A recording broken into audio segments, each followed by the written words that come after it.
কতদিন ধরে তুমি এই ব্যবসার সাথে জড়িত? আমি আমি তা করতে পারি না, আমি রঙের কাজ করি। তো তোমার ধরে আনছে কেন? আমার বাড়িতে আমি কাজের থেকে আইছি, জিজ্ঞাসা তুমি বাড়ি ভট্টপুর বারোশো।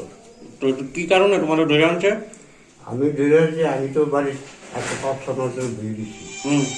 গাড়ি চালাতাম, গাড়ি চালানো হতো। এই ব্যবসার সাথে তুমি? এই ব্যবসার সাথে আমি জড়িত না, আর আমি এই ব্যবসা চিনিও না। আচ্ছা, তো তোমার বাড়ির টিকিট রিকভারি করা উচিত। কে মানে বরবাদ করে তো তোমার বাড়িতে এতগুলো মাল পাওয়া গেছে,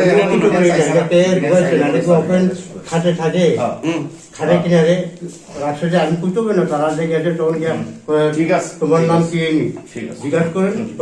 কি খবর ছিল আপনাদের কাছে আজকে?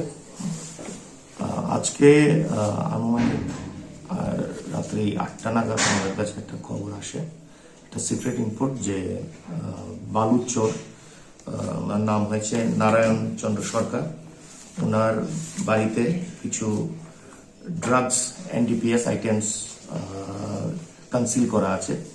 অ্যাকর্ডিংলি এসডিপিও আমতলী শ্রী আশিস দাশগুপ্ত এবং সিআইডি নগর ওনাদের নেতৃত্বে একটি টিম ইমিডিয়েট ওখানে রেড করে। ওর বাড়িতে রেড করার পর ওর বাড়ির থেকে around 64 number of cases of heroin আমরা এখান থেকে রিকভার করি এবং পরবর্তী সময়টা আমরা সিজ করি। নারায়ণ সরকার এবং ওর ছেলে রাকেশ সরকার দুজনকে আমরা অ্যারেস্ট করেছি। ফার্দার এর কেসের সাথে আর কারা কারা জড়িত এ ব্যাপারে আমাদের তদন্ত চলছে এবং এই ধরনের ধারাবাহিক রেড আগামী দিনও জারি থাকবে।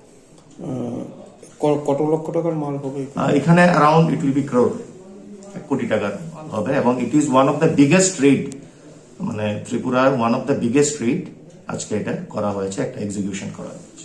পরিমাণের দিক দিয়ে কতটুকু? পরিমাণ এটা অ্যারাউন্ড 1 কিলো।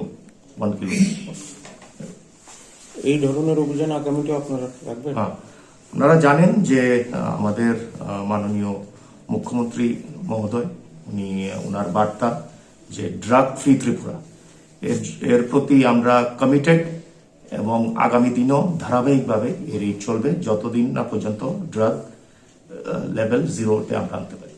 আর আসামিদের কালকে কোর্টে ফরওয়ার্ড করা হবে, দেন ওনাদের এগেনস্টে স্পেসিফিক কেস নিয়ে কোর্টে ফরওয়ার্ড করা হবে।